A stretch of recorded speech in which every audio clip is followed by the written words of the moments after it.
Professor Mark Newman is a reader in history at the University of Edinburgh and the author of Desegregating Dixie, the Catholic Church in the South and Desegregation, 1945 to 1992, was published by the University Press of Mississippi in Jackson in 2018.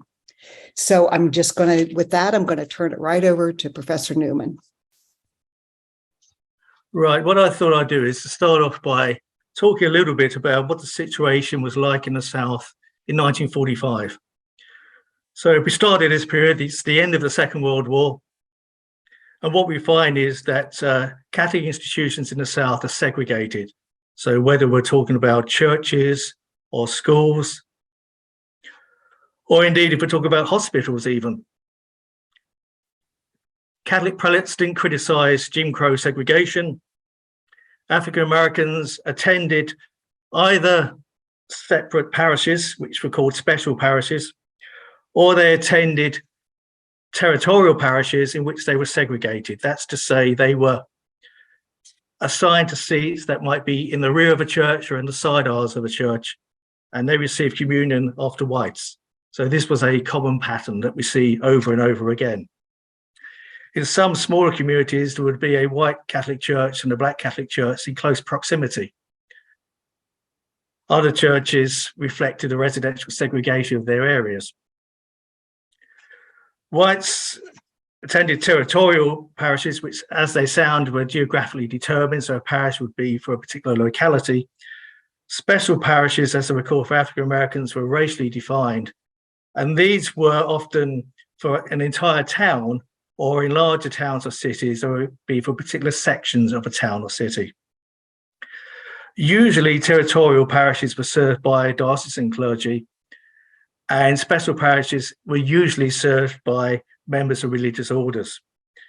Most of those religious orders were composed of white priests. There were very few black priests at this time. Most seminaries did not admit African Americans, and so, of course, that accounts for that. Very few bishops were willing to receive black priests as well.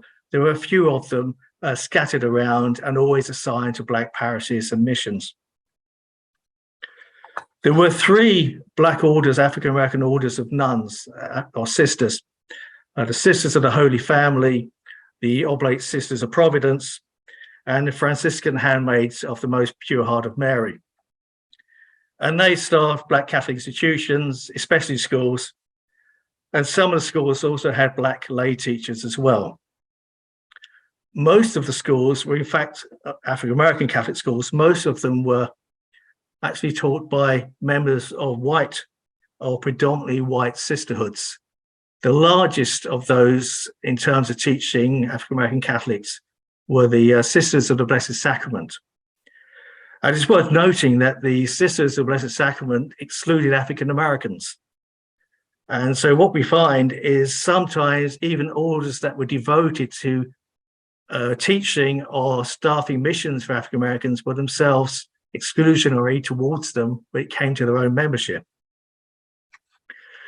If we look at Catholic numbers in the South during the Civil Rights era, so talking really from the late 40s through to the mid to late 1960s, Catholics increased as a whole to about 10% of the Southern population. Part of that increase we see came from the Sun Belt, migration there from the north and west of the country. With some exceptions, especially in southern Louisiana, the Catholics mostly lived in urban areas. If we look at African American Catholics in 1945, about 140,000 of them in southern states. And when I'm talking about the South, for the purposes of today, I'm essentially talking about the former Confederate states, 11 former Confederate states. I realize that definitions of the South are open to discussion, but that's the basis I'm going to work from. There were, apart from that 140,000 who were attending black churches and missions, a small number attending predominantly white churches, but in segregated fashion. Black Catholics were most numerous in southern Louisiana along the Gulf Coast. So that takes in Mobile in Alabama, the Mississippi coast, and we increasingly get a growth of Black Catholics in the Diocese of Galveston as more migrated from southern Louisiana to areas of Southeast Texas and across into Houston and to Galveston. But overall, African-American Catholics were a tiny proportion of the overall Catholic population. An overall kind of argument here, when we look at the prelates, is to say that apart from the religious values, they had core commitments to three key areas, which I think inform their approach to segregation as we look through this period from 1945 onwards. Essentially, the core commitments were to law, to democracy, and despite the existence of Catholic schools, to public education. The reason for support for public education was the belief that it was important for people's individual development, for the perpetuation of democracy, and for people's economic security, and for the economic growth of the country. In most southern states, segregation laws did not apply to private institutions, but it did in some. Regardless of that, most prelates were unwilling to defy segregationist majority opinion, whether that was Protestant or whether that was Catholic. There was a risk of opposition, of course, if they did. And the primary duty, many prelates saw it, was to preserve and, of course, to expand the faith. So they were aware about anything that might undermine that mission. Some ordinaries and many priests accepted or tolerated segregation, but there were other Catholic prelates and some clergy and white laity who were troubled by discrimination. Discrimination, of course, that was inherent in Southern segregation. And there was a growing appreciation that Jim Crow segregation laws were conflicted with Vatican condemnations of racism and the doctrine of the mystical body of Christ. It was in 1943 that Pope Pius XII endorsed the mystical body of Christ in a papal encyclical.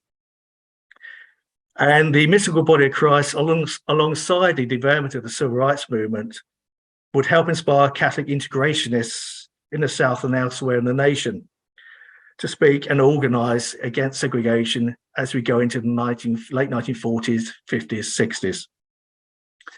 The basis of the mystical body of Christ came from St. Paul's words in Corinthians. It essentially argued that all Catholics were, and all non-Catholics were, potential members of the Catholic Church that was Christ's mystical body on earth. All humans were created in the image of God. Any injustice against a member or a potential member of the mystical body of Christ was an injustice against Christ as the head of that mystical body. Whatever their personal feelings about segregation, and with very few exceptions, most prelates ordered desegregation in the post-war decades only in anticipation of or to correlate with public school desegregation, the enactment of federal law on behalf of desegregation. I would argue that until at least the mid-1960s, most Southern white Catholics favoured overt segregation. And we have some opinion polls to kind of support this interpretation. So I'm not going to give, other than now, I won't give any more stats out, but I think it's useful for this exercise to do that. So there was an opinion poll in 1956, and this was an opinion poll of white Southerners. And what that opinion poll found in 1956 was that 80% of white Southerners supported segregation. So 80%, a huge number. Surprisingly, perhaps 16% favoured integration. There was another poll in the same year of 1956, and this was a poll of Catholics. And that poll found that 76% of Southern white Catholics supported segregation and 19% opposed it. So we can see quite a correlation between Southern white Catholic lay opinion and general Southern white opinion, I think, here. But when we look at segregationists, they're not all the same. They varied in their degrees of commitment to segregation. So essentially, I'd argue that one group of segregationists were what I call militants. I think there were a minority of segregationists. And the militants argued that segregation was God's will. Sometimes they drew on biblical passages which they claimed supported segregation, provided scriptural justification. Many of them simply asserted that God had created different races and therefore they should not be changed. Others sometimes made comparisons with the natural world and said there were separate species of birds that didn't intermingle and therefore people shouldn't do that. A larger group of segregationists, I would suggest, were moderate segregationists. And by that, I mean, these were segregationists who accepted segregation as a custom in Catholic and secular institutions. That's what they were used to, that's what they had grown up. Many of them believed that's how things had always been, which historically is not accurate, but there was this widespread belief that was the case.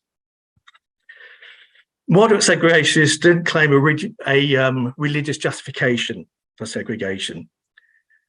They argued that desegregation wasn't a matter for religion, wasn't a matter of any moral issue. Like many of the militants, moderate segregationists said that secular desegregation was a political matter, and they couldn't understand why the church was abandoning a practice which they believed it had long upheld. So often they said, why is segregation wrong now if it wasn't in the past? Is an argument they often utilised. What I think is quite interesting is, as Roman Catholics, when prelates began to desegregate, many of the moderates accepted that. Even if they disagreed with it, they accepted it out of duty to obey the authority of the church and to accept the teaching authority of the church. I'd argue there was a third group among Southern white Catholics at this point, who I call progressives. Progressives were a minority. They were people who were overtly against racial discrimination, favoured integration. Even before we get to 1954, when the Supreme Court issued the Brown School desegregation decision that declared segregation unconstitutional in public schools, even before we get to that point, there were some progressives who publicly opposed segregation. There were some bishops who also opposed segregation in public before we get to Brown as well. The progressive clergy, bishops, lay people, disseminated their views in the Catholic press and in organisations they founded, often Catholic interracial councils, which organised interracial activities such as meetings, public speaking, visiting churches in biracial groups. Some progressives either supported, joined, or worked with the National Association for the Advancement of Coloured People, the NAACP. And in the 1960s, some also cooperated with other civil rights groups, and a few participated in civil rights protests and civil rights demonstrations, public marches, for example. Where does the Vatican sit in this? Well, we find if we go through really from the 1930s on, we get more and more condemnations of racism by the Vatican. Partly this is a response to Nazi racism and fascist racism, but also I think a recognition too of the importance of African missions as well, and the church's own history, which of course included Africa as a central part of it. Despite that, Rome allowed prelates to administer their diocese as they saw fit according to local circumstances. So that in effect allowed for gradualism when it came to desegregation. That was really a matter for local prelates to decide for themselves. In 1963, we get the encyclical Pacem in Terris, Peace on Earth, and the Second Vatican Council in the first half of the 1960s, which both condemned racial discrimination. So this is a public condemnation of segregation that was widely disseminated. So that, of course, also encouraged acceptance of change and a motivation to create that change, alongside the background of mystical body of Christ that I was talking about earlier. One of the features we see in the post-war era, the post-Second World War era, was the migration to the Sun Belt. So it is often white Catholics, some African-American Catholics, but largely white Catholics going from the north and west to the growing sunbed areas of the south and southwest. Some of those brought with them a abhorrence of segregation, and that's had some influence, but not always. There were some who migrated from the north and west who were also segregationists as well. And so that's worth remembering, I think. We shouldn't always think there was a clear-cut north-south divide when we look at these issues.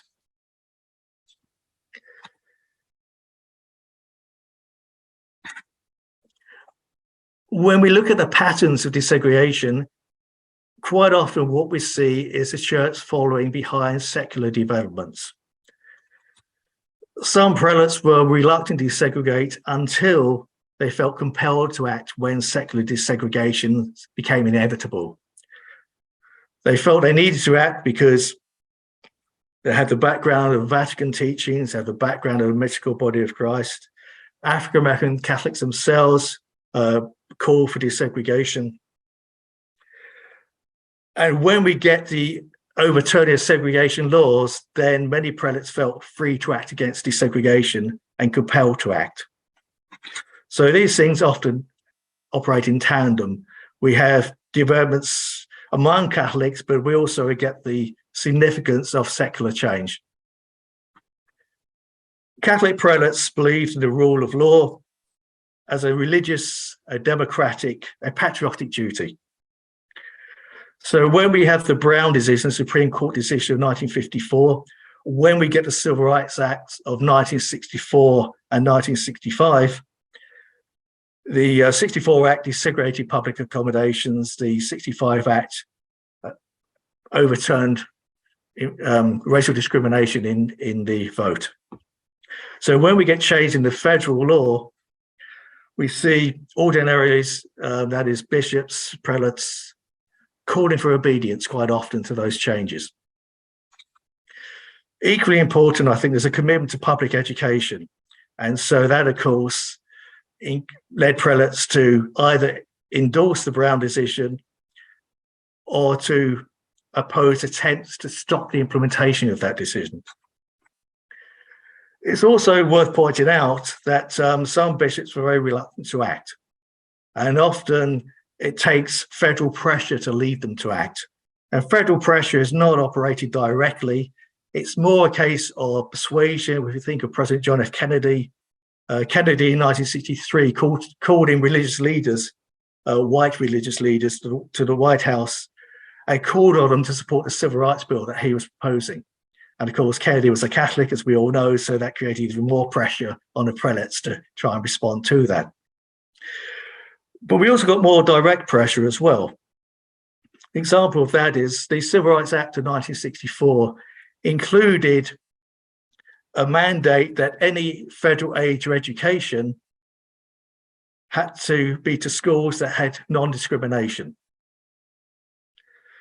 That also applied to the Elementary and Secondary Education Act of 1965. Federal funding was tied to desegregation.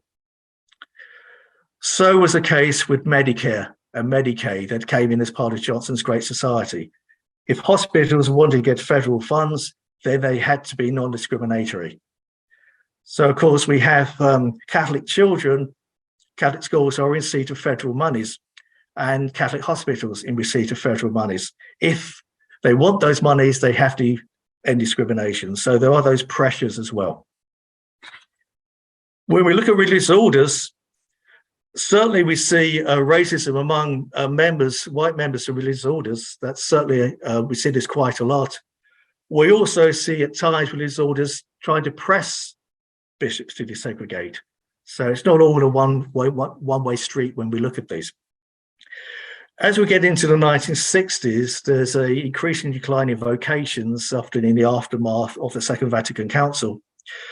There are rising tuition costs in Catholic schools, and those pressures of a loss of teachers with the decline of vocations, rising costs of running schools, created another pressure to desegregate schools. Why run a black school and a white school when they could be merged? So quite often we get this kind of additional pressure that leads to schools being merged, but quite often Black Catholic schools being closed and their pupils, their students being assigned to white Catholic schools, or at least given the opportunity in theory to go to them. In practice, it's a bit more complicated than that.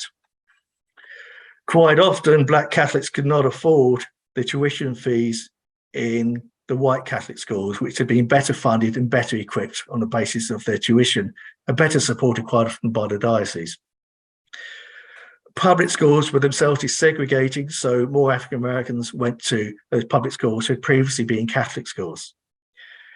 It's worth pointing out, I think, here, is that when we look at African American Catholic schools in the South, and I think it's true more widely, quite often, and I think in a large majority of cases, the enrollment of African American Catholic schools was in fact Protestant, or if you prefer, non-Catholic.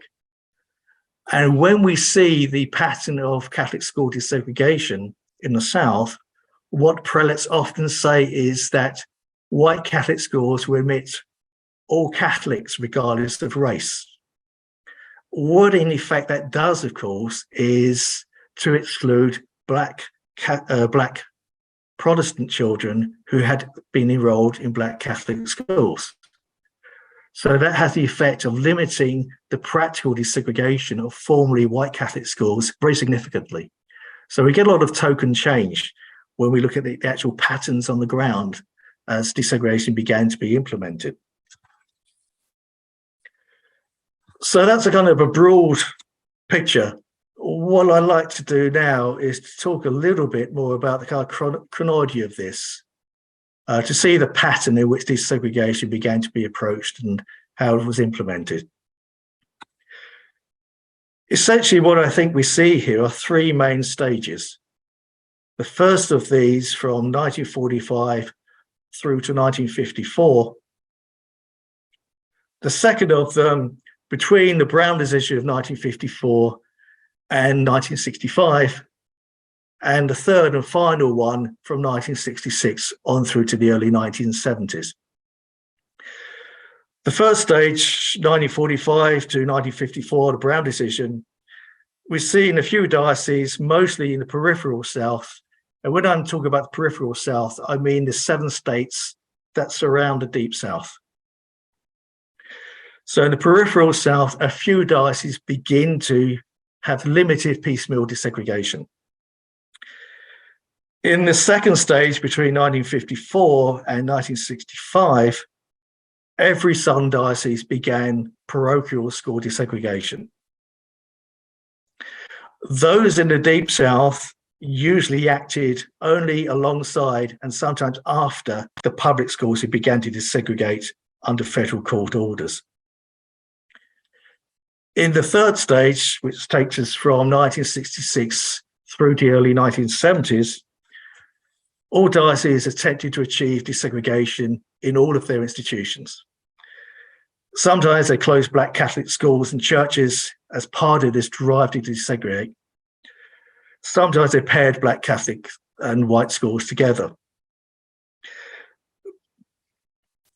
But it's a kind of complicated picture when we look on the ground. So that's a kind of a broad look at the chronology of it. So I'd like to kind of fill in a few more details, give a few examples of that. And having done that, draw to some kind of conclusions as well. So I'd like to look at this first stage now. So just bear with me a moment. So if we take the first stage, which is from 1945 through to 1954, a few Catholic prelates in the South began to criticize publicly segregation. And they began the first tentative steps to removing segregation from their diocese. They also began to express with caution the idea of having African Americans admitted to seminaries and have African American priests in their diocese. They always conceived of African American priests serving African American Catholic churches and missions rather than serving Catholics regardless of race. Interestingly enough, I think in the late 1940s, the apostolic delegate to the United States, who was, of course, Rome's representative in the country, The apostolic delegate began to vet the racial views of potential candidates to be appointed as bishops. So that has a long-term consequence, of course. And we do find the apostolic delegates making public declarations against segregation, as well as a few of the bishops in peripheral South. And a few of the bishops went beyond words. So we have examples of the prelates in New Orleans, in Galveston, Houston, and in Raleigh, North Carolina, ordering an end to segregation in churches. So this takes us into the early 1950s. But we see very little efforts at enforcement and very little monitoring of compliance.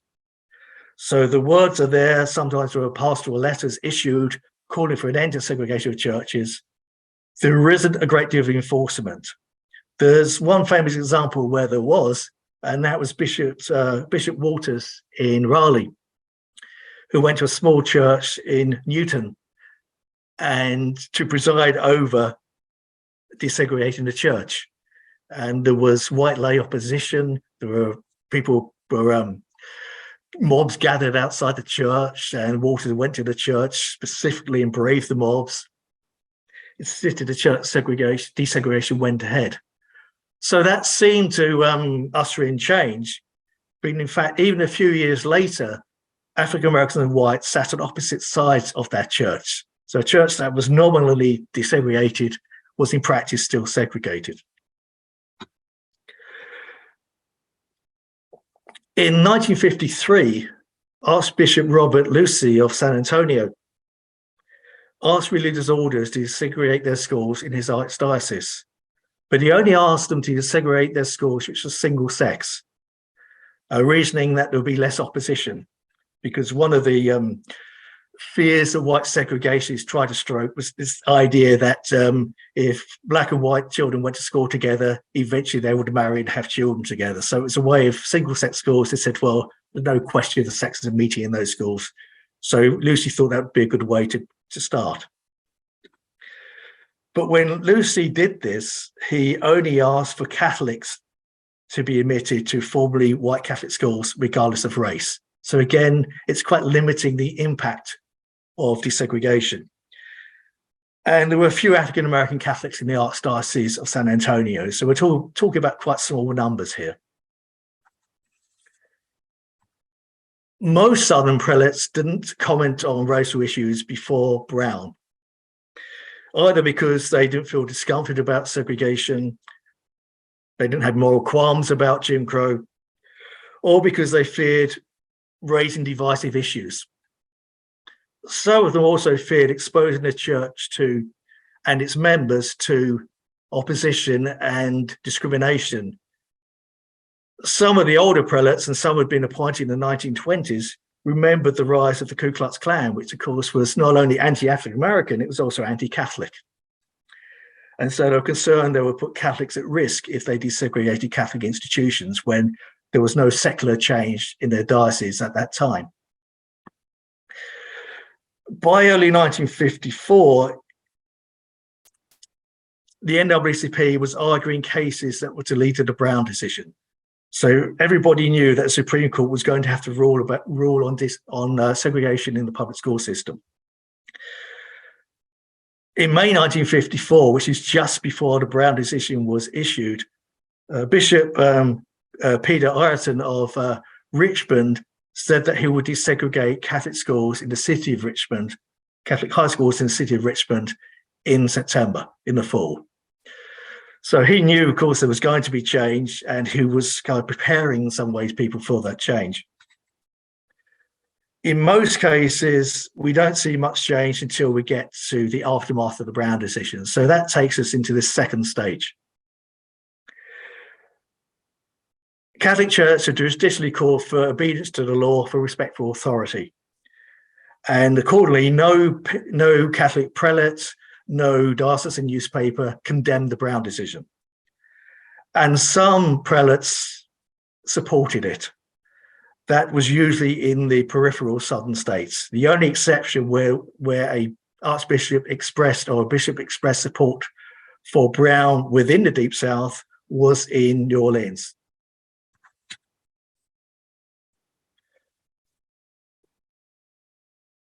interesting quote, I think, from Bishop William Adrian of Nashville, in response to Brown. What Adrian said was, "This is the law of the land and it must be obeyed." The Deep South bishops and the diocesan newspapers didn't comment on Brown, recognized it was a divisive issue and didn't take a stance. It's also true in the Deep South, when we look at population ratios, there were high African-American populations in the Deep South, which seemed to contribute to this segregationist sentiment of many white Catholics in those states, as well as whites more generally. The Catholic Church met annually as a body, but said nothing on segregation. Not in 1954, nothing until 1958, so 4 years after Brown. And I think it's worth looking at the statement they issued, the Catholic hierarchy issued in November of 1958, which was called Racial Discrimination and the Christian Conscience. What the statement said was that expressed the hope that the overwhelming majority of whites would support full rights for African Americans, whether we're talking about the Constitution, whether we're talking about voting, arguing that full rights for African Americans were part of America's democratic tradition and they should have that share in that tradition. Declarations asserted that all people were equal on the side of God, argued that segregation by its very nature was discriminatory. But, and there's an important kind of caveat here, the bishops cautioned that changes in what they call deep-rooted attitudes are not made overnight. They advocated what they saw as a middle ground between gradualism, which they said could be a cloak for inaction, but against what they also called a rash impetuosity. They didn't discuss racial segregation and discrimination in Catholic institutions at all. Didn't suggest any timetable for ending those discriminations either. And the statement also suggested almost a parity between civil rights activists who were trying to get their constitutional rights and segregationists who were trying to deny those rights. So the statement said that we need to seize the mantle of leadership from the agitator, meaning civil rights activists, and from the racist. Despite all those shortcomings, what the statement did was put the Catholic Church as a body on the side of racial equality and desegregation for the first time.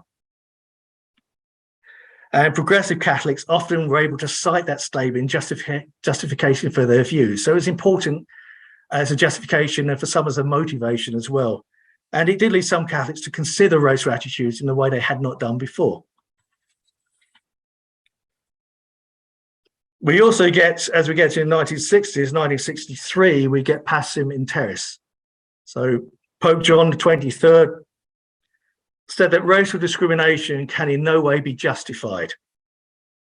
And he also asserted the duty of those who are oppressed to claim their rights.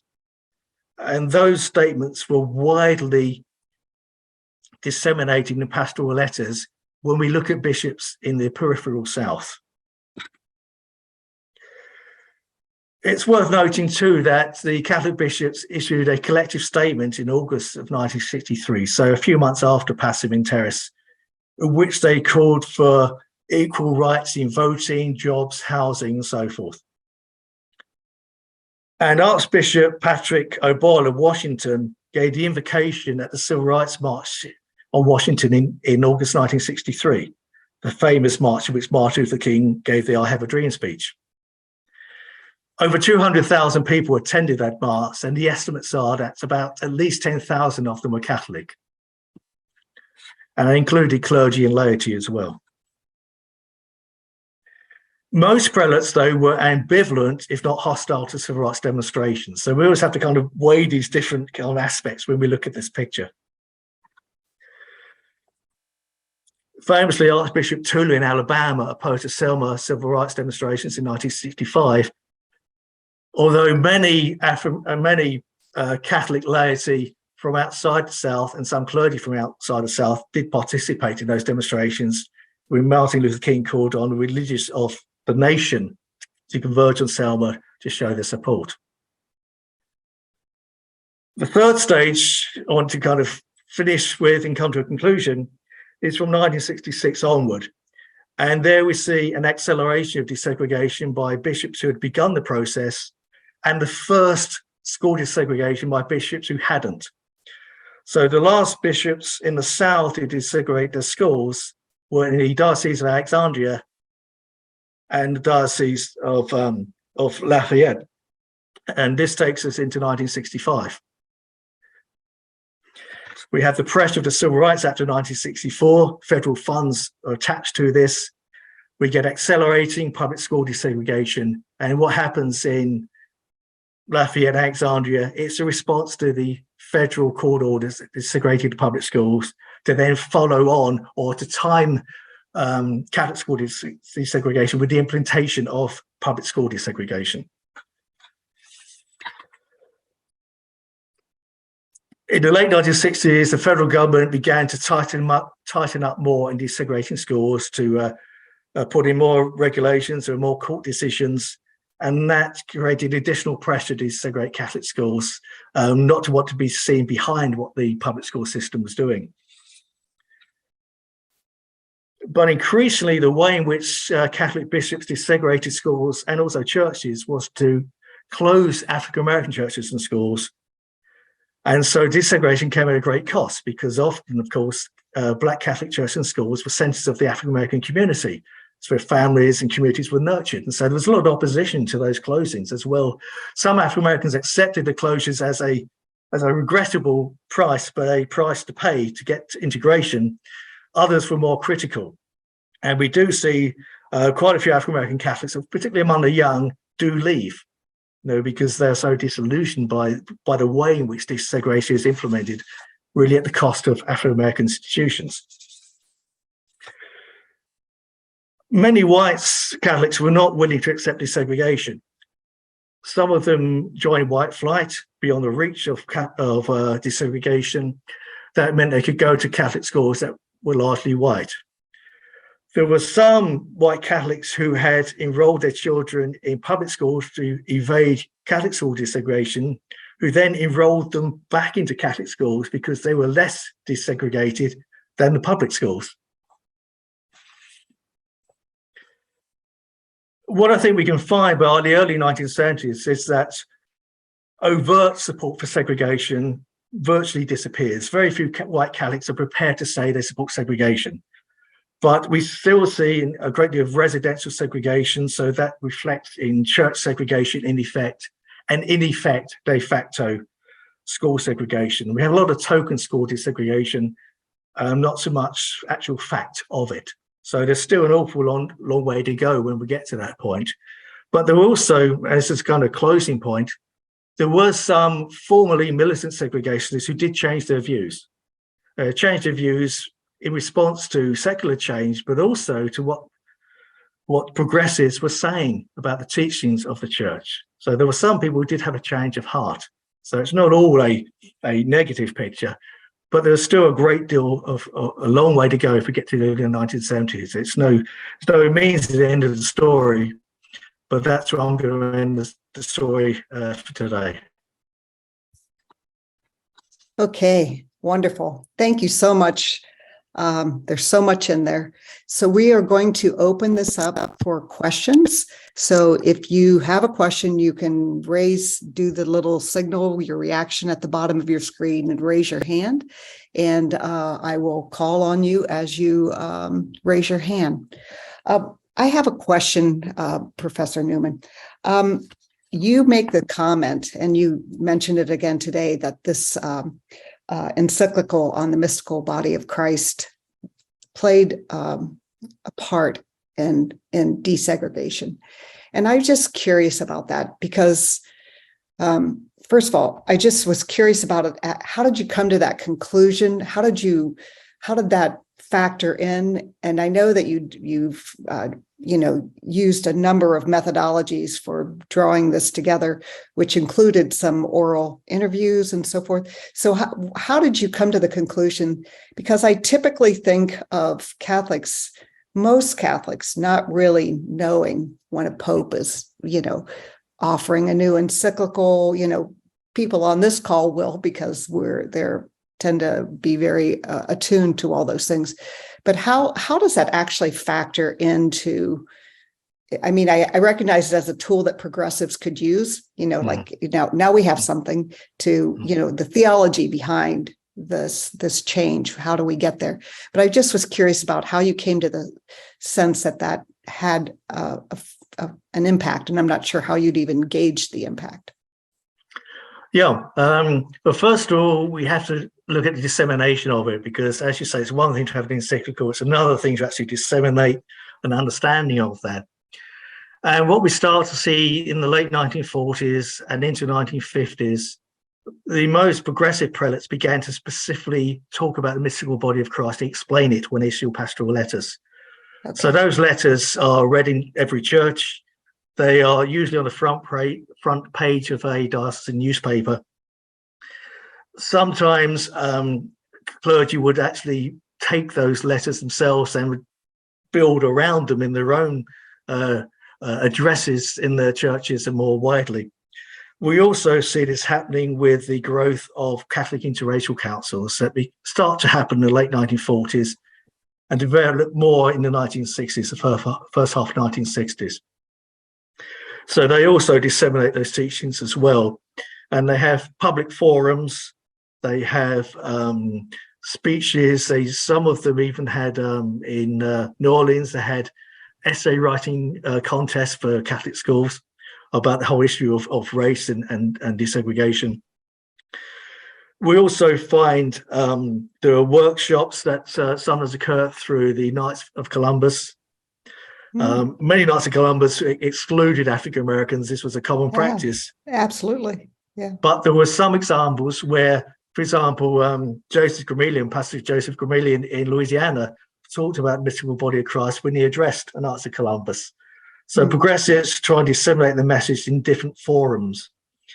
And we see this in Knights of Columbus in the 1960s. Even Bishop Greco, who was the chaplain of the Knights of Columbus, in 1963, Greco issued his first pastoral letter on race relations. And he called for acceptance of desegregation. He gave lots of reasons why the church had been segregated, but he also called for change. And so we do see even those who are quite reluctant begin to embrace and disseminate these ideas as well. Another way of looking at it is there's in New Orleans, there was Father Toomey, who ran an institute at Loyola University and was quite influential in disseminating the idea of desegregation, because he himself had been a segregationist who changed his mind during the course of the 1940s. And I have accounts of somebody who Toomey not only taught his institute in New Orleans, he also taught an invitation at different places in the South. One of them was for groups of seminarians, but he also sometimes taught to high school students. And I have a letter from one of the high school students who said that, I wish our parents could have gone to the class that we had with Father Toomey, because I doubt any of us are segregationists now, if we were before we went to a class, but our parents need to come to this as well. Right. So there was some influence on the youth.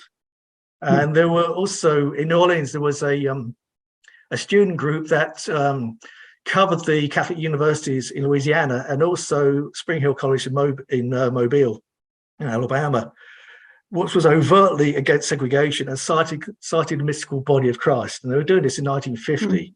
So this is a sign that there is this dissemination occurring that's going beyond simply the clergy or the bishops. It is entering into the college fraternity as well.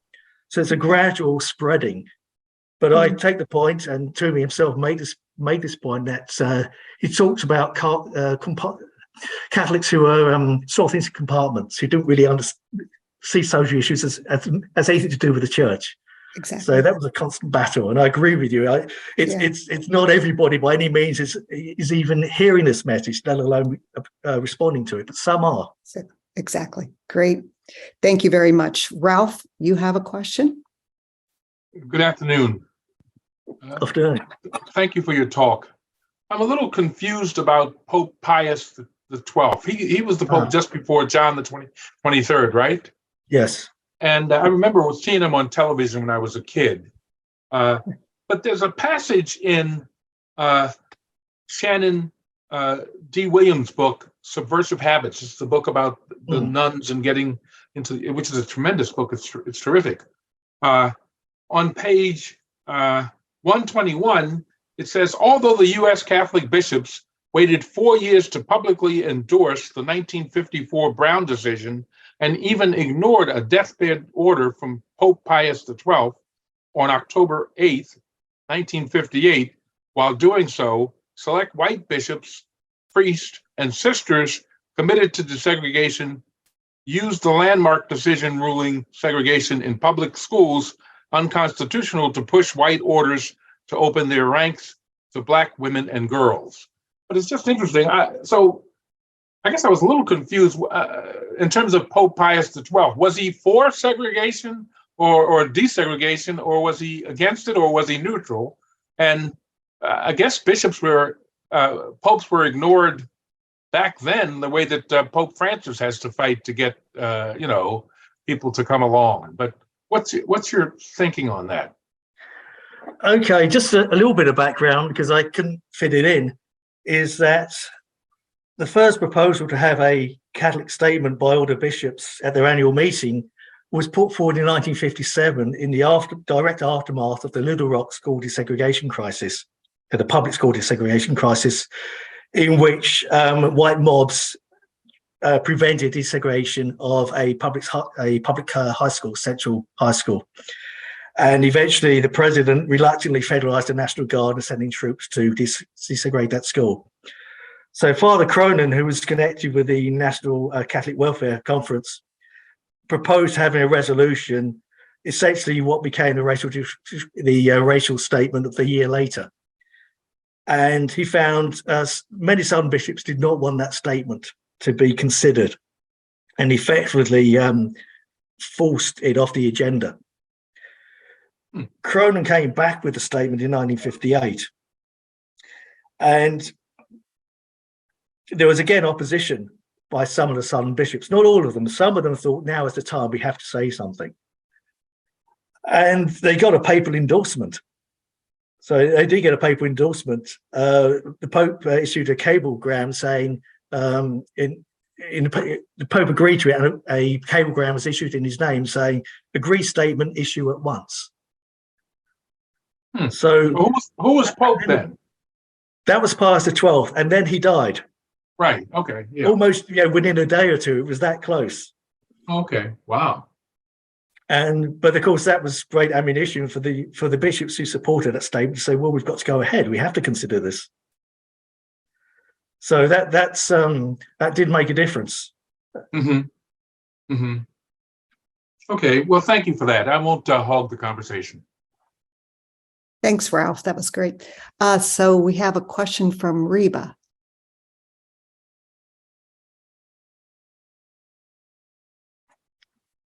Hi, Professor. Thank you for your talk. I will say, though, that I question defining the church's abject failure, whether in the South or anywhere else, but particularly in the South, by focusing on desegregation instead of either a militant segregationist. If you are saying that members of the faith of the Catholic Church in the South were in fact militant segregationists, that meant they were inflicting terrorism, like bombing the Birmingham bombings of the church where 4 little girls were killed. I could name terror after terror after terror, and especially the ongoing lynchings, which in today's world are now summary executions of Black and brown men primarily. What I'm saying is that this terrorism remains part of the vein of racism that is at the foundation of the Catholic Church in America. We have the Jesuits building Georgetown University on the sale of 272 slaves.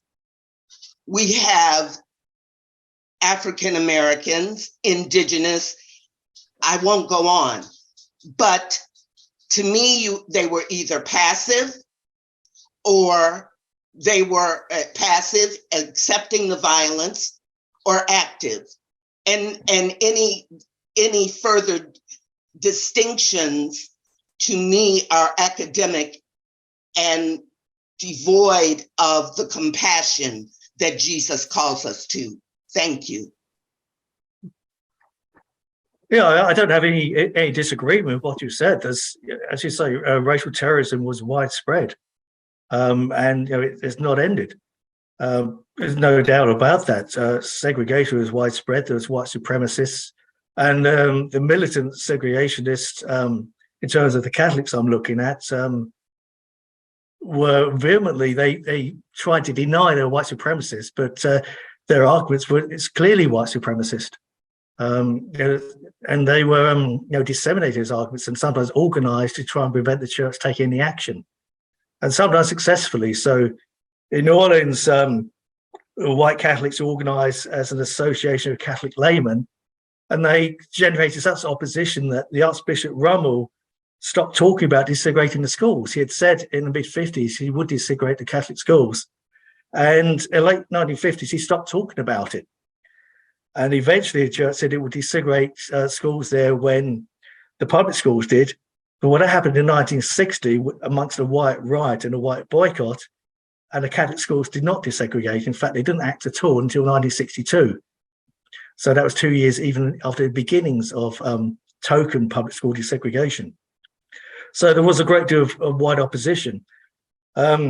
I find it helpful to look at different ranges of opinion, because I think it matters when we look at change. And often it's very reluctant acceptance of change. But I think we do need to look at different degrees of racism and different expressions of it to try and understand the process of change, because we can get apparent change with tokenism, when in fact there's not a great deal of substance as well. So I think it's important to look at these different varieties of racism expressed in different ways. They're not always overt. They're not always militant. They could be more subtle. And so I think that's why it's helpful to look in those ways. But I have no disagreement with the points that you made. Thank you so much, Reba, for your comments and for your questions. Okay, so let's move to Christine. You have a question?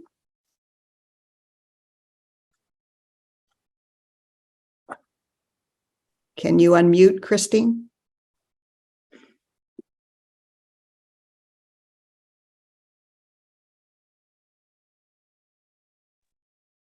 Okay, we can't hear you. I don't know. You're not unmuted. So let me go to the next one. Maybe. Oh, there you go. There you are. Great.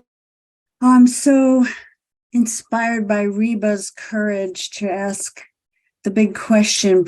I appreciate, Mark, so much, all this research. And I think, it's like these things that happen fast go up against us trying to be deliberate and academic, as Reba pointed out. And it seems as if progress was coming along. Somehow the brakes were put on because of these encyclicals about being, cautious, or I forget your exact words, but it was about like going along in our communities to change our communities gradually. We hear stories of other countries where Christians' heads are on spikes. And so we definitely want to make big change, but things are happening so fast. So in the present day, after seeing how all these things that happened buried this vein that Reba mentioned deep into our Catholic culture, what do you have any ideas, or I would think it's scary to speak out of someone who's of note, to be able to have the boldness to say, I mean, I was so glad you didn't disagree with anything Reba said, because that helps me feel confident to ask you, what can we do? It seems like a schism is on the horizon. Well, Martin Luther King said in a letter from Birmingham Joe in 1963 that he sometimes thought the greatest object of progress is not the segregationists, but the white moderate. And gives the idea that the time's not right now. The time's always sometime in the future. And King said, I've never engaged in a demonstration yet that was well timed, according to those who are against it. And why should whites determine what the timetable is for African American freedom? That letter was written in response to a statement by 8 ministers in Birmingham calling for a pause in demonstrations. One of the signatories of that was Joseph Durrick, who was the auxiliary bishop of Mobile and later became the Bishop of Nashville. So there is somebody there who was part of this. Simply moderate. I understand your issues. I'm sympathetic, but it's not right now to have the demonstrations. We need to have more talks. But of course, you can keep on going like that, and nothing changes. And so this is why I think look at the token change that often happens. We get the appearance, we get the fine words, but we don't get a lot of actual real change on the ground. And I think that's probably where we're still at. There's still widespread segregation in the United States. There's no doubt about it, I think. There are plenty of examples of that. African Americans are not represented among priests in their proportions of the African American of the Catholic population and so on. This continues. We know, as pointed out to us, racial violence is still very much with us. So we have to recognise what is token and call that out, I think, and draw attention to it, because you can have lots of pastoral letters and speeches, but change on the ground is a lot more difficult to achieve. And in the end, it can only be achieved by people working together in local communities. I think that's really where the key is. We can't look to the federal government or to bishops. People have to act on the ground together to try and do these things. Thank you. Thanks, Christine. So I think, Rita, you were next, even though go ahead. Oh, great. Oh, thank you so much. This has been wonderful. Deb and Russ, thanks for organizing this, and Professor Newman for your wonderful research. So Christine actually asked my question, but then as you were responding, I just wanted to add something that might sound prosaic, but we very simply in my parish ordered the 6 posters from the Josephites, which I saw someone put their website in, and the 6 Black Catholic candidates for sainthood, and a young Dominican young man who mans our front desk, is very good with graphics. He made a sign, Black Catholics on the way to sainthood, and we put out the postcards you can also get from the Josephites, and our pastor announced it, and I couldn't believe the number of people who stopped. And I should actually, because I only knew about the Black Catholic sainthood movement from maybe last year. And I just wanted to say that just simply getting that basic information out, people were picking it up, looking at it, took pictures, have the Josephites website now. It's just minor, it's not a march. Last night I was talking with one of our church leaders. We have he leads our medical mission to the Dominican Republic, and his daughter, who's in high school, said, we learned about Pierre Toussaint, but they didn't tell us he was Catholic.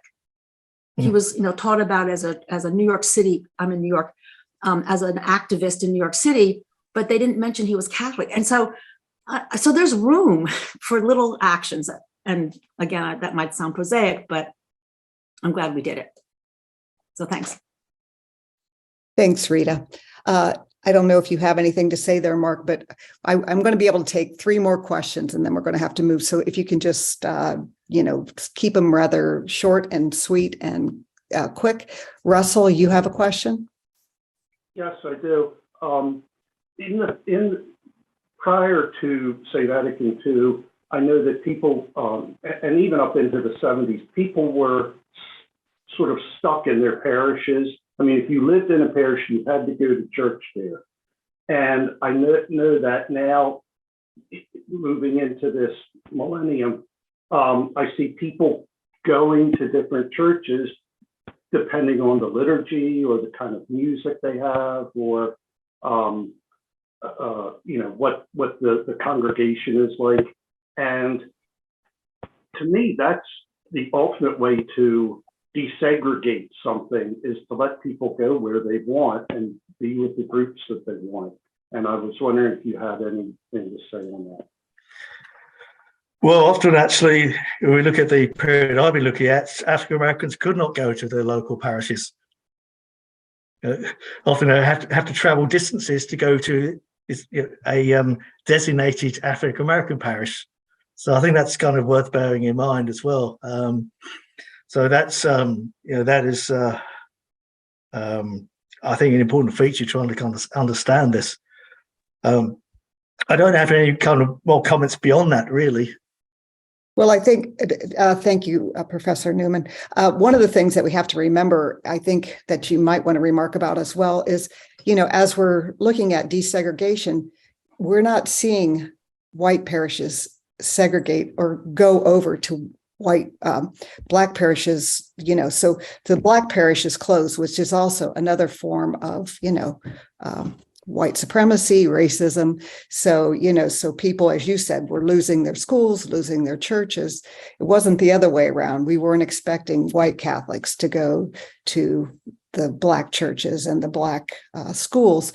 And so I think this notion that somehow if we just let everybody go where they wanted, it would all sort itself out. I think that probably doesn't really hold up against the evidence of how, white flight and all the things that whites did in order to avoid being in those spaces. And so often when black churches and schools were closed, that many African Americans who went to what had been formerly white Catholic schools or churches said they were not felt welcome at all. There was no effort really to welcome them. Often there's a feeling of resentment. There's no kind of understanding of what they'd lost. And of course, the other thing is that it really develops later as we get more into 1980s and subsequently development of black liturgy. And that changes things too. Everything was going to have to be adapting to what whites were doing. There was no kind of reciprocal notion here at all. Exactly. So I would just also encourage everyone, if you can, to read Professor Newman's book, because this is just a very, very, very small bit in terms of the depth of the research and where it goes. So just to say that. So Louis, you have a question, and then we'll take Cynthia's, and that's it. Then we're going to end things. Louis, oh, there. You have to unmute, Louis. Yeah. Oh, there you go. Okay. I'm an 84-year-old white Catholic priest in my hometown of New Orleans, retired. In a way, Debbie at least mentioned what I was talking about. I wonder if you have explored it, Professor, that underlying all of the struggles with integration is white supremacy and white privilege, and especially male white privilege in the United States.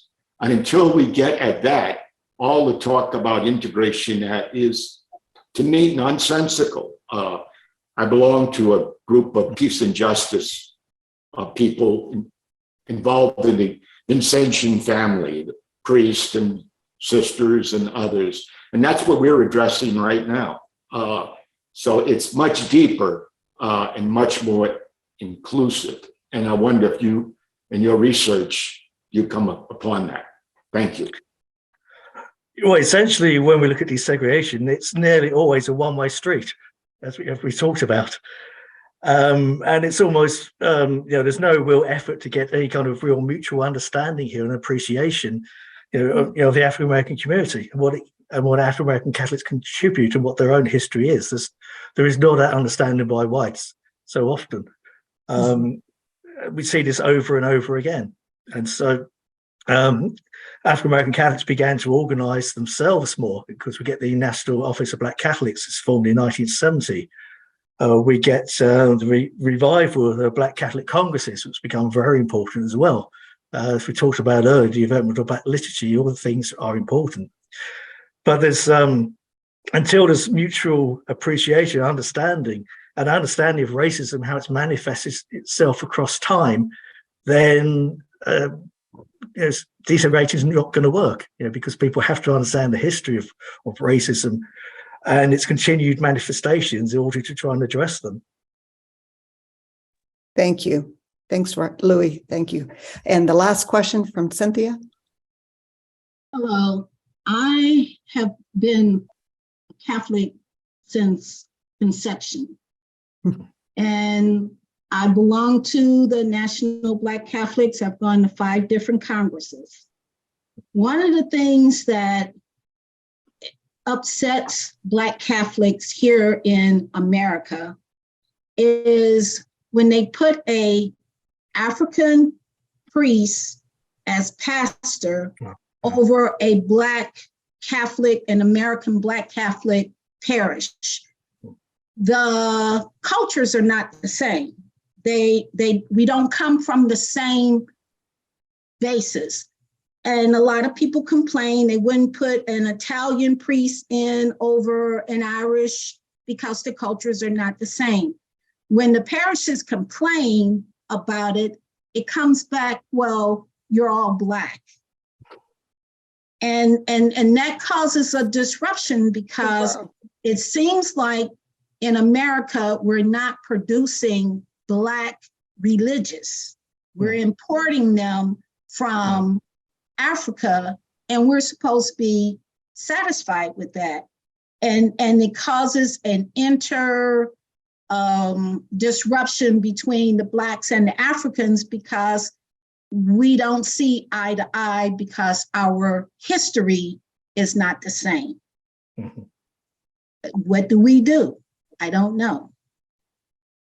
But it's uneasy for those parishes to try to deal with 2 different cultures under the same faith. Yeah, I've read those same reflections that you talk about, and of course you're there. You've seen this in a way. I see it from afar, so I only kind of read what people have said about this. But it's another lack of understanding. It's no real effort to understand. It's imposing again an idea. Yeah. A nominal form of desegregation that isn't reflecting understanding culture. Thank you, Cynthia. And again, thank you, Professor Newman. I think so. One of the reasons that we wanted to have Professor Newman on today was the study that we are doing in conjunction with CARA on the disproportionate closing of Black Catholic parishes.